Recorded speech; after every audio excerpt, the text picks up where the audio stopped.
Bueno, muy buenos días, estimadas y estimados estudiantes. Vamos a dar comienzo a nuestra clase del día de hoy, correspondiente al nivel mesosocial. Esta es nuestra tercera unidad de sociología general. Ya hemos visto hasta ahora lo que es la perspectiva sociológica, conceptos básicos.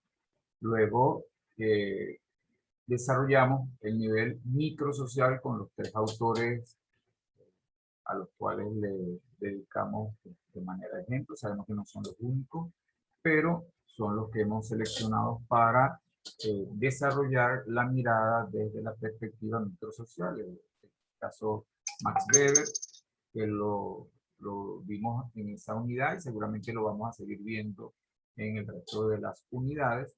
Está George Herbert Mead, con su conductismo social, la categoría del acto social, y está el autor George Simmel, quien también lo tenemos en sus diferentes niveles, pero fundamentalmente lo vamos a trabajar solamente en el nivel microsocial. Bueno, el nivel mesosocial refiere a los actores colectivos. Ya hemos dicho en varias oportunidades que los actores sociales o agentes sociales pueden verse como agentes individuales o agentes colectivos. En el caso del nivel microsocial los trabajamos como agentes y actores individuales que tienen una presencia mutua unos respecto a los demás. En el nivel mesosocial vamos a trabajar los colectivos humanos. Entonces es el actor social colectivo. Así como cada individuo tiene su cuerpo y ese cuerpo tiene un comportamiento observable,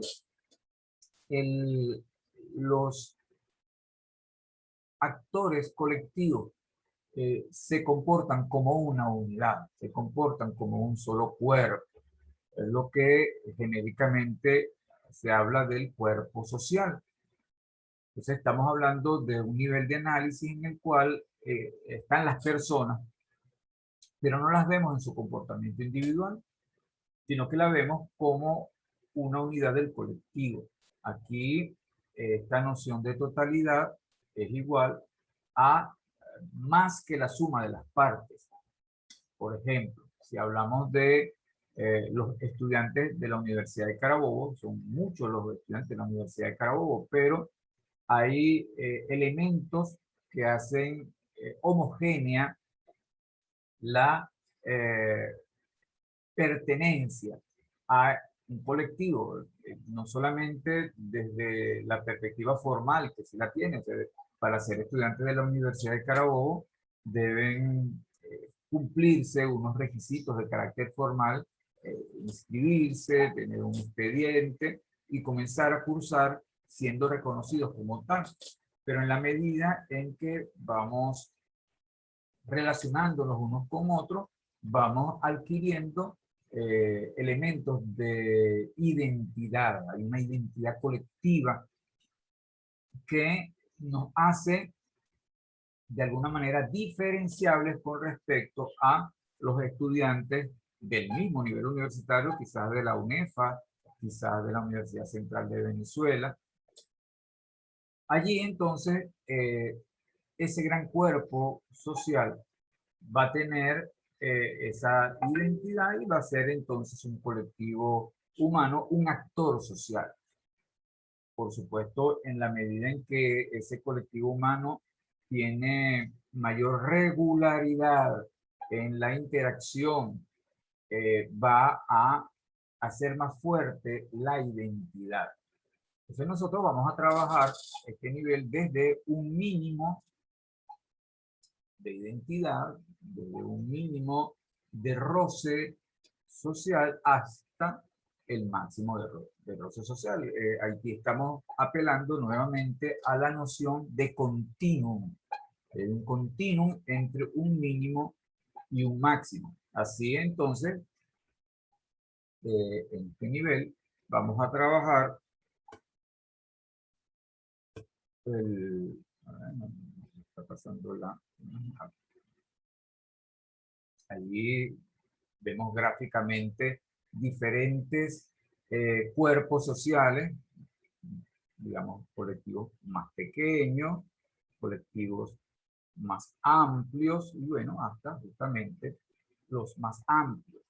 Y nosotros en la clase la vamos a comenzar justamente por el estudio de esos colectivos más amplios, que para algunos la noción de masa, las grandes masas sociales, grandes conjuntos humanos, y luego, bueno, vamos a tener otros conjuntos humanos colectivos, un tanto más pequeños, que se diferencian por la regularidad que tengan en la interacción. La agenda de hoy, entonces, se desarrolla en base a, en primera instancia, conversar acerca de lo que genéricamente son los colectivos sociales, que es lo que estamos comenzando, y vamos a pasearnos por estas categorías, la categoría de multitud, de muchedumbre, de audiencias, de públicos, bueno, y una que son muy familiares de los estudiantes, que es de redes sociales. Luego tenemos el grupo social, sus características, su tipo, y algunos grupos en particular que nos interesan, que son los grupos de pertenencia, los grupos de referencia.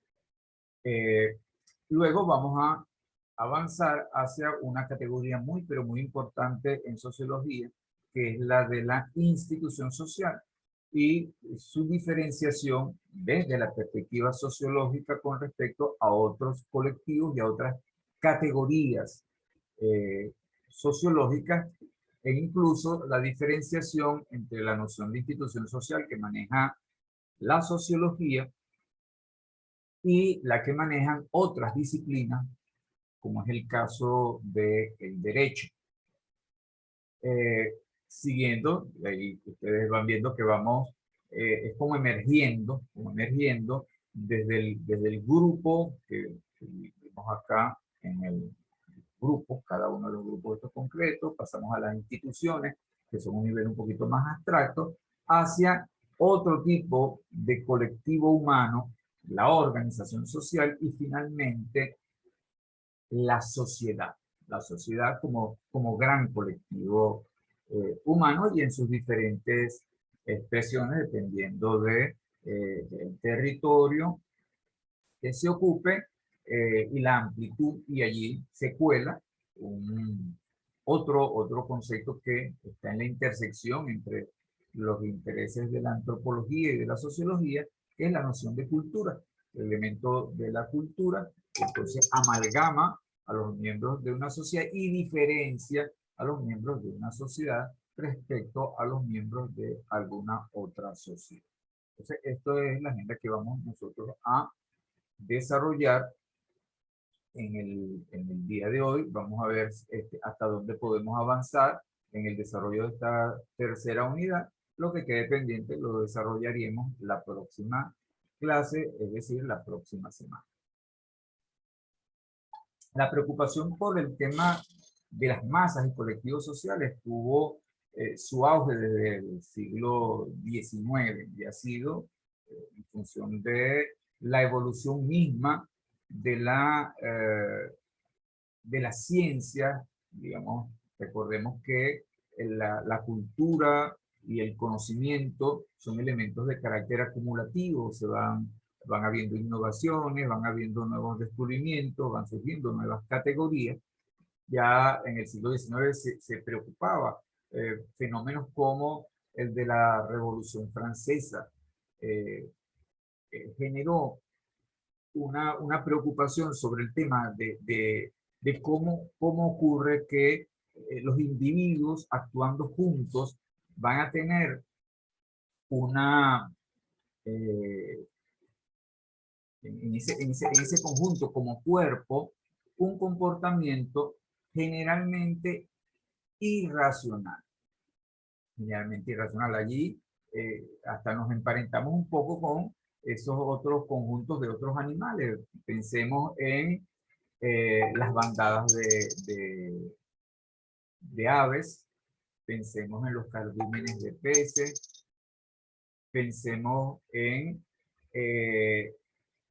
esas agrupaciones de animales que se mueven juntos, los guachacos, las hormigas, los peces, las aves, se ven esas aves moviéndose en conjunto, y eso mismo ocurre con los seres humanos. Ahí, digamos, junto con otros mamíferos, tendríamos que pensar en un comportamiento de manada, comportamiento de manada. Eh, de hecho, en el concepto de acción social de Max Weber, él excluye de la acción social, es decir, de la categoría de acción social, aquellos comportamientos humanos que son el producto de la influencia masiva. Es decir, ese individuo que tiene un comportamiento, sale corriendo, se lanza al piso, porque ve a otra gente lanzándose al piso, ve a otra gente corriendo. Ese comportamiento que se está observando no tiene un carácter racional, sino que va a tener un carácter irracional. Es lo que ocurre, generalmente nos pasa, pongamos ejemplo, están las temporadas de fútbol y están los fanáticos.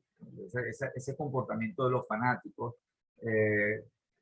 uno respecto a otro, pongamos, es la ola que generalmente dice, bueno, hagamos la ola, la gente, bueno, hace la ola y usted lo ve desde afuera como si fuera un solo cuerpo moviéndose, ¿no?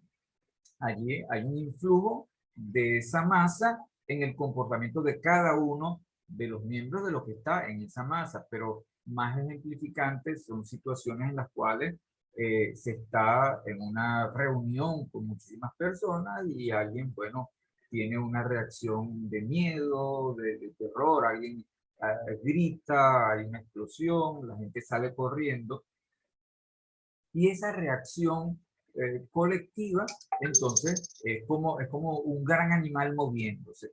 Y pasa mucho, casi todos los años, en esas grandes reuniones religiosas.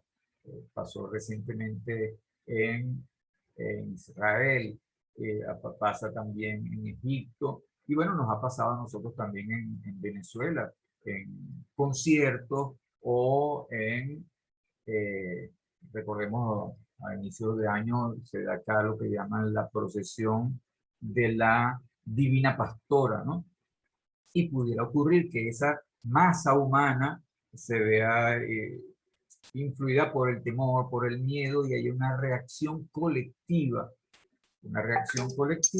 que tiende a ser entonces irracional. Entonces, retomando desde la Revolución Francesa, recordemos que en la Edad Media la población era más bien escasa, la población era más bien dispersa en sectores rurales, pero un fenómeno relativamente moderno, a pesar de que ya, digamos, no es que se inventó la ciudad, no se inventó el mercado, pero la cantidad de población concentrada en un mismo espacio es un fenómeno relativamente moderno.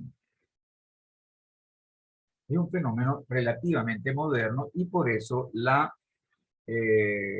preocupación por los fenómenos de masa viene entonces ya desde el siglo XIX. Nos dice entonces el autor que compartimos, dice que las masas que irrumpieron en la vida colectiva en el siglo XIX y que ya a comienzos del siglo XX eran una realidad incontenible, es decir, la revolución urbana, todo aquel aquella migración de los campos a la ciudad generó grandes eh, concentraciones urbanas y entonces allí la masa en las calles. Se habla de las calles, habla de las fábricas, de las barriadas y hay momentos de movilización en situaciones de conflicto. Entonces se habla de las barricadas, que digamos tiene en el caso de la Revolución Francesa un elemento bastante simbólico, pero que entonces en gran parte de los conflictos que nosotros vemos lo que ocurrió durante el año 19, 20 en Chile, y todo lo que está ocurriendo todavía en Colombia con ese paro que se mantiene en el tiempo. Recientemente se produjeron unas también en, en Cuba, pero bueno, en países como Francia, vieron los chalecos amarillos movilizando los fines de semana muchísimas personas, y o sea, hay situaciones en las cuales entonces la gente sale a la calle en conjunto, ¿no? Entonces tenemos la gente que está en la calle y por sus propias, cada uno con sus propios intereses, y tenemos la gente que juntos van a la calle en función de un mismo objetivo. Allí es donde entonces vamos a diferenciar esas dos categorías, ¿no? Que ambas entran dentro de la categoría de las masas, son grandes conjuntos humanos que coinciden en un mismo espacio, o sea, todas esas personas en el mismo espacio en el mismo momento. Aquí entonces dice el autor que en tanto tales, en tanto masas, hay una necesaria copresencia. Cuando habla entonces de copresencia, uno respecto a los demás, en conjunto uno respecto a los otros, lo que conforma justamente la masa cuando se está junto, ¿no? Eh, Imagínense pequeñas situaciones masivas, pero que se dan en una parada de autobús muy va muchísima gente allí, entonces todas las personas se aglomeran en ese espacio, cada quien esperando su propio transporte, pero todos coincidiendo al mismo tiempo en el mismo sitio. Otro fenómeno cotidiano nuestro son los mercados, sobre todo el tema de los mercados libres. Acá en Valencia, el caso de la Plaza de Toros, que es un mercado masivo. En el caso de Naguanagua, bueno, ahorita en pandemia se hace menos masivo, pero allí el mercado, lo que llama el mercado municipal, concentra en determinados momentos un grupo de personas que van al mismo sitio, ¿no? Aquí entonces nos habla el autor, dice el sintagma de masas laboriosas, masas peligrosas, atravesó de cabo a rabo el pensamiento político social de la época, la mirada del siglo XIX que con desconfianza veía a esas masas. Recordemos que al concepto de masa se le contrapone el concepto de élite. La élite viene siendo entonces un conjunto un poquito menor de las personas poderosas, las personas que tienen poder, bien sea político, económico, social. En las primeras clases recordemos el concepto de poder como la capacidad que se tiene de imponer a otros grupos humanos una orden.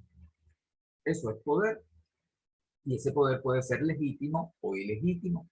Las élites entonces tienden a ver con desconfianza a las masas frente a esa situación o a esa posición de las élites a las masas. Hay diferentes tipos de visiones políticas. Por ejemplo, lo que llaman el populismo es una visión que justamente se apoya en las grandes masas para el logro de sus propios objetivos, mientras que hay otras visiones políticas que prefieren eh, no tener ninguna posibilidad de que se produzcan fenómenos masivos para evitar tener que entonces utilizar, y ya ven, estamos hablando del caso de Colombia, digamos uno de los más radicales de este momento, donde hay una manifestación, buscan cómo disolverla de manera rápida, aun cuando sea una movilización pacífica, ¿no? Porque cuando hay desconfianza en las masas, entonces es preferible disolverlas. Entonces hay, digamos, lo que llaman los cuerpos de seguridad del Estado, que bueno, más adelante vamos a ver cuál es su lógica, ¿no? Dice el autor que estamos viendo, este autor, acá se lo coloqué para que tengan la posibilidad de buscarlo en internet, de Marín y Pablo, 2014, una ponencia que él lleva a un evento internacional.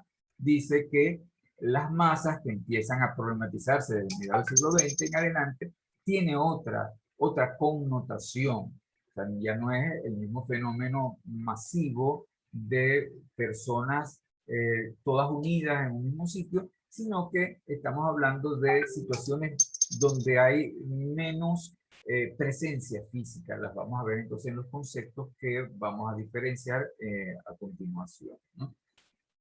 Quizás ahí, entonces, lo que llaman fenómenos masivos, sin copresencia física, sin copresencia física. Y vamos a tener entonces lo que son las audiencias, que vamos a continuación a ir definiendo.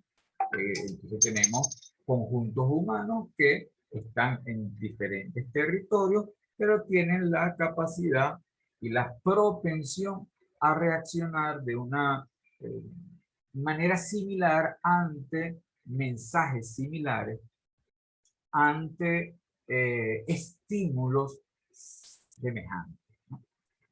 Y allí, bueno, por supuesto, vamos a conseguirnos con las otras categorías que son centrales en el pensamiento sociológico, como es el tema de la comunidad. El tema de la comunidad habla de comunidades que tienen copresencia y hay otras comunidades que son quizás imaginarias. Hay un programa que fue un programa televisivo muy seguido hace algún tiempo de carácter cultural por un intelectual muy respetable venezolano que se llamaba Arturo Blackpiet, y él se refería a la teleaudiencia como los amigos invisibles. Es como, bueno, yo en este momento que estoy hablando aquí con una pantalla, con una cámara, solo somos tres, es decir, hay una audiencia de solamente dos personas. Sin embargo, generalmente en la televisión la audiencia es incontable. Programas que es visto simultáneamente por millones de personas en todo el mundo, ¿no? Esa sería entonces un fenómeno masivo también. Bueno, con esta introducción que tiene esta imagen, vamos a ir definiendo algunos de estos conceptos. Entonces partimos de esta primera categoría de conceptos en los cuales hay una presencia física de muchísimas personas en el mismo espacio y al mismo tiempo. Allí entonces vamos a diferenciar estas dos primeras categorías, la categoría multitud o multitudes en plural y muchedumbre o muchedumbres en plural. Si definimos primero muchedumbre, nos vamos a conseguir entonces que hay un fenómeno que se refiere a la presencia en un mismo espacio de un conjunto numeroso de personas, pero que esas personas, cada una de ellas, o por lo menos la mayoría de ellas, está con sus propios intereses, con su propia dinámica. Y es muy probable que la permanencia de un conjunto humano numeroso sea amplia, pero que los individuos que están allí presentes no sean los mismos desde el inicio y ahí en el transcurso hasta el final, porque no comparten una unidad de atención. No todas las personas que están allí están pendientes de lo mismo en el mismo momento,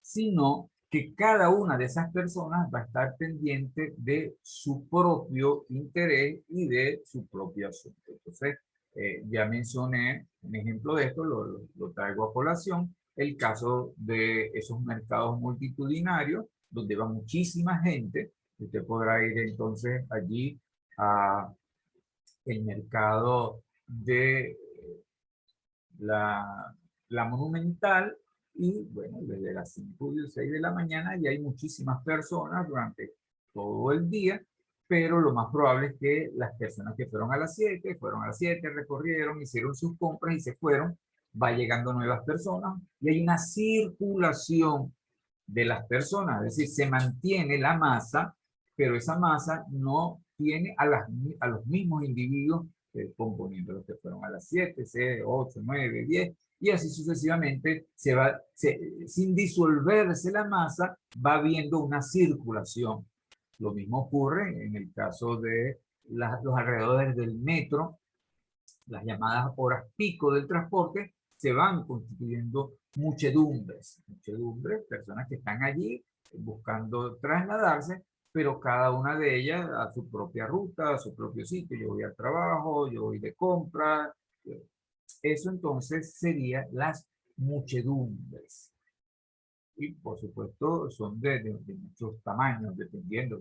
No es lo mismo esa muchedumbre de los mercados, la de las paradas del metro o las paradas del metro en Valencia que las paradas del metro en Caracas, ¿no? Donde hay horas en las cuales es imposible circular en los pasillos y en las escaleras del metro por la cantidad de personas que están allí, cada una buscando acceder a transportarse, pero cada uno a su vez a transportarse en su propio interior, ¿no? Estaría entonces la muchedumbre. Las multitudes, fíjense que en la explicación que comenzaba a dar y que teníamos el autor que traímos a colación, no menciona la muchedumbre, sino que menciona a la multitud. Y porque la multitud es muchísimo más interesante. Se trata de personas que están en el mismo sitio con el mismo objetivo y que, teniendo un objetivo común, fíjense que utilizamos eso, o como dice Max Weber, hay la mayor probabilidad de que esas personas que estén allí pongan su atención todos al mismo tiempo en la misma situación y con el mismo objetivo. Entonces pensemos en situaciones como un meeting político, una reunión política, un candidato, ahorita que vamos nuevamente a elecciones en el país, bueno, eso es lo que se repite. Hay sitios en los cuales entonces hay una tarima, un aparato de sonido y personas hablando, y las personas que asisten allí generalmente son personas que van a escuchar el mensaje que va a ser transmitido por un dirigente, los que van a dirigirse hacia esas personas que están allí presentes para escucharlo, ¿no? Ese es un ejemplo de multitud. Otro ejemplo de multitud, un concierto. Pues usted fue al Fórum aquí en Valencia, usted fue a un sitio en el cual un estadio, eh, a, a ver a un artista, a ver un juego de basquetbol en el mismo. Entonces, todas estas personas están allí con la atención puesta. Eso es lo que permite, fíjense, había puesto el ejemplo de la ola. En el caso de una muchedumbre, es muy difícil que digamos que se le ponga a la gente y diga, bueno, hagamos la ola. Pero en el cambio de una multitud, en el caso de una multitud, sí, porque todos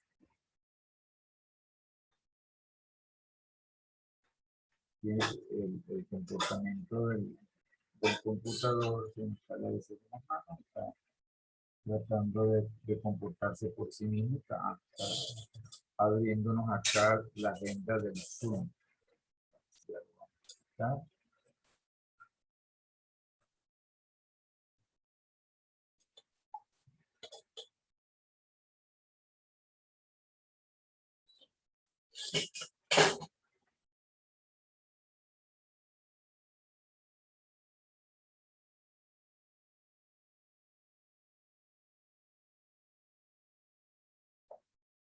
No, pongo la pantalla que tuve allí, pero ya la vamos a quitar.